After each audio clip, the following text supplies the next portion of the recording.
जैसे हमने हर बार कहा, अगर देश की राजधानी का दिल उत्तर प्रदेश है तो उसकी नब्ज बिहार है। बिहार बताएगा कि देश की राजनीति किस तरफ जा रही है। पूरा विपक्ष राम और मृदुल जी सलोनी जिस तरह से बोल रहा है कि बिहार चुनाव से जो नतीजे निकल के आएंगे, पूरा विपक्ष ये मान के बैठा है कि ये आगे अगले 5 साल का रुख तय करेगा। मृदुल बिल्कुल, और अगले 5 साल का रुख तय करेगा, क्योंकि दोनों तरफ से जीत के दावे किए जा रहे हैं। लेकिन इस बार बिहार की जनता ने बम्पर मतदान किया है और ऐसा मतदान प्रतिशत रहा जिसने रिकॉर्ड तोड़ दिया। ऐश्वर्य बिल्कुल राम, बिल्कुल, ये उनके मन में क्या है, जो एक टैगलाइन है बिहार के अंदर की, बिहार में काबा, बिहार के लोगों के दिल में काबा, वो बता चुके हैं। बस पिक्चर खुलनी बाकी है और वो सबसे पहले सबसे सटीक एक एक सीट पर एक एक प्रत्याशी की किस्मत का फैसला किस तरह से जनता ने कर दिया है, वो सब कुछ आपको रिपब्लिक भारत पर हम बताने जा रहे हैं। सलोनी बस 1 घंटे का वक्त और उसके बाद तस्वीर बिल्कुल साफ हो जाएगी कि जनमत किस ओर है, जनादेश किस ओर जा रहा है। ये सब कुछ क्लियर हो जाएगा और कितना नुकसान प्रशांत किशोर कर पाए या ओवैसी कर पाए, क्या ये यहाँ मैदान में थे भी या नहीं, इस पर भी पूरी तस्वीर हम साफ कर दें। बिल्कुल एक तस्वीर। ऐश्वर्य, सबसे बड़ी बात यह कि आंकड़े जो हैं हर सीट का, सिवान, दानापुर, मोकामा, जहां पर तो हत्या हो गई चुनाव में, आप अनंत सिंह वाला, अनंत सिंह, वहां पर तो लाखों लोगों के लिए लड्डू रसगुल्ले अभी से बनना शुरू हो गए। वो ठीक है, लेकिन इस बार 60% से ज्यादा वोट हुआ है। जी, आरजेडी कह रही है राम सलोनी की भैया जितनी भी बार 60% से, जितनी भी बार 60% से ज्यादा वोटिंग हुई है, लोग बाहर आए हैं, आरजेडी जीती है। वो कहते हैं आप 2005 से लेके 2025 तक देखो, और जब आप 2005 से लेके 2025 तक का रिकॉर्ड देखते हैं तो आपको यह दिखता है कि जितनी बार 60% से ऊपर हुआ है उतनी बार आरजेडी जीती है। लेकिन तेजस्वी यादव का जो आज सुबह की प्रतिक्रिया है, वो अपने वोटर को बोल रहे हैं, अपने काडर को बोल रहे हैं कि किसी भी तरीके की इवेंचुअलिटी के लिए, किसी भी तरीके के नतीजे के लिए तैयार रहिए। क्या देख रहे हैं रामा? लेकिन एक चीज इसमें और देखनी पड़ेगी, वो जो 60% वाला आंकड़ा बता रहे हैं, इसमें हमें यह भी देखना पड़ेगा कि जो लास्ट फेज है उसमें 74% महिलाओं ने वोट किया है। 74%, और ओवरऑल अगर निकालेंगे तो ये डेटा बनता है 71% वोटिंग महिलाओं की हुई है। और ये भी एक फैक्ट है अलग अलग चुनावी नतीजों का कि 50 से 52% महिलाएं जो है वो एनडीए की वोटर है। ये पिछला पैटर्न बताता है कि और 5%, अबे बाबू, 5% महिलाएं ज्यादा आई थी, 5%। 20 में 2 करोड़ 8 लाख महिलाओं ने मतदान किया और इस बार 2 करोड़ 51 लाख महिलाओं ने मतदान किया। 43 लाख ज्यादा महिलाओं ने, 43 लाख महिलाएं ज्यादा वोट किया है। और बीजेपी और एनडीए सलोनी यही सोच के बैठी है, ये जो 43 लाख महिलाएं ज्यादा आई हैं, ये उनकी तरफ आ रही है। महिलाओं का फैक्टर बहुत प्रभावी रहा। जब हम गए वहां पर लोगों से, महिलाओं से मिल रहे हैं, तो महिलाओं को लग रहा है कि तेजस्वी यादव जो 30,000 की बात कर रहे हैं वो सिर्फ बात कर रहे हैं, वो कर नहीं पाएंगे, भरोसा नहीं हो रहा है, भरोसा। लेकिन अगर हम 2020 की बात करें मृदुल राम, तो 84 सीटें ऐसी थी, 84 सीटें ऐसी थी जहां पे जीत का मार्जिन 10,000 वोट से कम था। और अबे बाबू इसमें बताइए 10,000 सीट से कम, 84 सीट, और भी 2025 आ गया और 243 सीटों में से 84, मतलब करीबन 2। यशवंत भाई, ऐसा कि पिछले इलेक्शन में 2020 में एनडीए और महागठबंधन के वोट में 12,700 वोटों का अंतर था। लेकिन यह बात हम लोग जानबूझकर भूल रहे हैं कि 24 लाख वोट लेकर के एनडीए की समय, लेकिन इस बार तो चिराग साथ है। बिल्कुल, उपेंद्र कुशवाहा भी साथ है, जिनको लेकिन चिराग सीट कितनी जीत रहा है? हमारे साथी प्रकाश हमारे साथ है। मृदुल, बिल्कुल, प्रकाश इस समय हमारे सहयोगी हमारे साथ जुड़ गए। प्रकाश जी, जरा बताइए बिहार में क्या माहौल है, क्योंकि कुछ मिनट बाकी हैं, फिर पहला नतीजा, सबसे पहले पोस्टल बैलेट पेपर खोलना।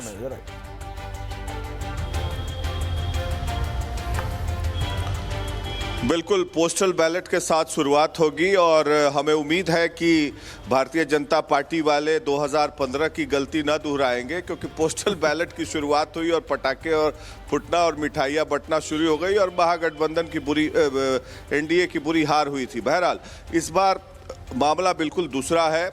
और जो ग्राउंड परिस्थितियां दिख रही है, जैसा कि आप लोग बात कर रहे थे, महिला वोटर्स की तादाद बढ़ी है और खासकर महिला वोटर्स की तादाद इसलिए बढ़ी है क्योंकि नरेंद्र मोदी का जो राशन चलता है और नीतीश कुमार ने जो महिलाओं के विकास और उत्थान के लिए काम किया है और साथ साथ जो फ्रीबीज बांटे गए, आजकल तो वोट खरीद लिया जाता है, चाहे महाराष्ट्र हो या हरियाणा हो या अन्य राज्य हो, जी। तो ये एक प्रचलन चल पड़ा है और इसका असर ग्राउंड पर बट आप अभी कहां हैं प्रकाश बाबू? दो वोट खरीद लो। आप अभी आरजेडी ऑफिस हैं कि बीजेपी ऑफिस? पीछे मुझे नरेंद्र मोदी की तस्वीर दिख रही है। प्रकाश सिंह को किस तरफ लग रहा है हवा जाने वाली है? सुबह सुबह आप बीजेपी ऑफिस हैं? भारतीय जनता पार्टी के, हाँ, मतलब आपका जहां आदेश हुआ मैं पहुंच गया ऐश्वर्या जी। आदेश प्रकाश बाबू, आप कब से आदेश लेने लगे? लेकिन अभी कुछ ही देर में अर्नब आने वाले हैं यहां पे। लेकिन बिहार में जिस तरह से हम बात कर रहे थे, तेजस्वी यादव का ये जो कमेंट आया है कि भैया वो अपने काडर को बोल रहे हैं किसी भी तरीके की इवेंचुअलिटी के लिए तैयार रहिए, इसको आप कैसे देख रहे हैं? पहले हार मान रहे, रिजल्ट का तो वेट करें। कितने हताश हो गए हो?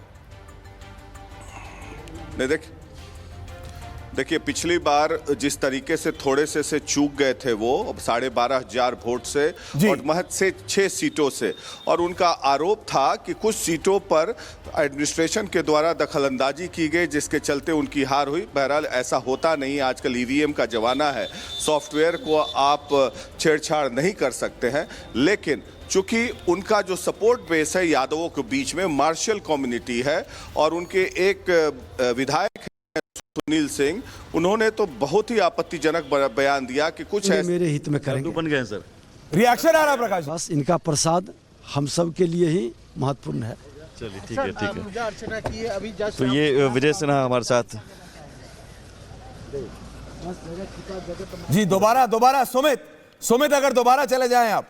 जी प्रकाश जी, अभी विजय कुमार सिन्हा से सुमित बात कर रहे थे, लेकिन आप जो बात कर रहे थे 1011 सीटें ऐसी थी 2020 के चुनाव में जो 1000 से कम थी और जिसमें जेडीयू 4 जीती थी, RJD 3, BJP 1, LJP 1, CPI 1, independent 1, और जो 1000 से 5000 वाली थी वो थी 22 सीट। टोटल 83 सीटें ऐसी थी जिसमें 10,000 से कम का मार्जिन था, बहुत क्लोज फाइट थी। उन क्लोज फाइट वाली सीट्स में एलजेपी का, यहां पे अभय बाबू बैठे नंबर्स मैन है, वो कह रहे हैं करीबन 50 से ज्यादा सीटें ऐसी हैं जिन पे कि एलजेपी डायरेक्टली इंपैक्ट करता है और वहां पे बीजेपी को लग रहा है कि उनको फेवर हो जाएगा। 22 सीटें ऐसी थी जिसका कि एलजेपी के कारण परिणाम आया था। 28 सीटें 22। ओके प्रकाश, एलजेपी जो है पिछले बार परोक्ष रूप से बीजेपी की प्रॉक्सी पार्टी थी और बीजेपी के कहने पर ही नीतीश कुमार के खिलाफ उन्होंने कैंडिडेट खड़ा किया था, जिसके चलते हार हुई। वो एलजेपी का वोट नहीं था, वो भारतीय जनता पार्टी और आरएसएस का वोट था। इस बार भले ही एलजेपी साथ है, लेकिन मुकेश सहनी की वीआईपी पार्टी अलग लड़ रही है। भले ही उन जी 50 डायरेक्ट काउंटिंग सेंटर, बस माता का दर्शन करके जाएंगे। सुन रहे थे आप, जहां पर वो कह रहे हैं कि माता का दर्शन कर लिया है, आशीर्वाद मिलेगा। लेकिन प्रकाश, हमारे सहयोगी हमें जानकारी दे रहे थे कि इस बार माहौल कैसा रहा है, लेकिन सबसे बड़ी बात यह है कि इस बार एलजेपीआर भी साथ है। और आपको यह भी बता दें कि इस समय जन सुराज की भी चर्चा की जा रही है क्योंकि उनका एक बड़ा फैक्टर रह सकता है ऐश्वर्या चुनाव। लेकिन सीटें मैंने देखा कोई भी एग्जिट पोल, अबे बाबू सलोनी सीट देने को तैयार नहीं है। अवधेश जी आए थे, पत्रकार है, वरिष्ठ पत्रकार है, पूरा बिहार घूम के आ रहे हैं। वो कह रहे हैं मेरे को वोटर ऑन ग्राउंड नहीं दिख रहा है, जितनी बड़ी बड़ी रैलीज हो रही हैं, करोड़ों रुपया खर्च हो रहा है, लेकिन आ रहे नहीं। एक सेकंड आ रहा, सलोनी कुछ कह रहे हैं। ऐसा लग रहा है कि वोट कटवा पार्टी बनकर ही रह जाएगी, बहुत कुछ गुल नहीं खिला पाएगी क्योंकि भीड़ रही, वो रणनीतिकारी रह गए। ऐश्वर्या, ये देखिए आप, इस चुनाव में भी वो उतरे नहीं, रणनीतिकारी बने रहे। राम, लेकिन एक चीज जरूर देखनी पड़ेगी कि अगर 1% या उसके आसपास वोट काटते हैं तो किसके हिस्से का काटते हैं, ये जरूर देखना पड़ेगा। किसके हिस्से का है? देखिए ऐसा है कि अगर वो खुद से चुनाव लड़ते, उन्होंने सबसे बड़ी टेक्निकल मिस्टेक किया है जो अरविंद केजरीवाल उनको सीखना चाहिए था कि पर लोग कहते हैं कि वही ठीक किया है कि उन्होंने खुद नहीं लड़ा इलेक्शन। नहीं, बिल्कुल नहीं। अगर वो खुद से चुनाव लड़ता तो हर सीट पर 1 से 1,500 वोट का इंक्रीमेंट होता।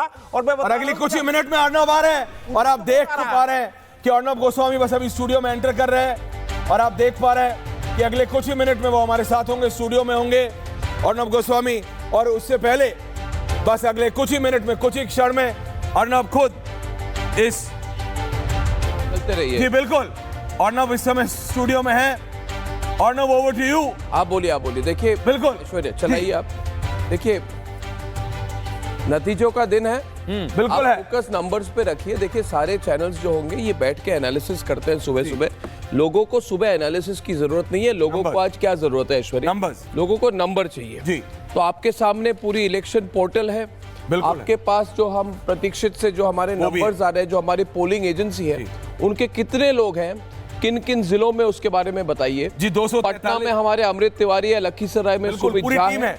पलक मैंने सहगल अपना है, तैयार पटना में कोमल है, पटना में विवेकानंद है, विवेक श्रीवास्तव है, गणेश है, प्रकाश, और हमारे साथ हमारे प्रकाश जी हैं। हाँ। अब प्रकाश जी हमारे पुराने मित्र हैं। हाँ।